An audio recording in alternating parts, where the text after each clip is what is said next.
This week, we're going to begin to discuss the economics of disease. We're going to be able to paint a picture that spans the long run of human history because since the beginning of time, humanity has always had to cope with the existence of disease. Because as we have evolved, nature has also been co-evolving with us and finding all kinds of new and clever ways to try to kill us. So, given this long arc of history, we're going to be able to discuss how human societies have coped with disease in the past.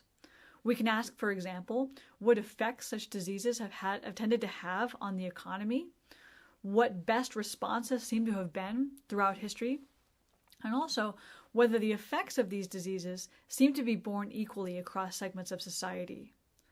One particular focus, for perhaps obvious reasons in our discussion, is why the United States seems to be just so uniquely bad at coping with, in particular, certain kinds of diseases.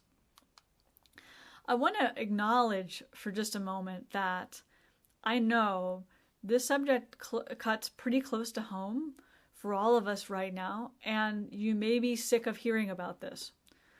But look, one reason you can be sick of hearing about economics and disease is because, at least based on my experience, right now I just hear the same argument circulating over and over and over. They're almost a cliche at this point. And so I find investigations like the ones that we're going to do this week pretty helpful because we're going to get new vocabulary and new insights, which then you can take with you. And I think there's also something comforting about confronting the long arc of humanity and realizing that we've been here before and we can see how things turned out.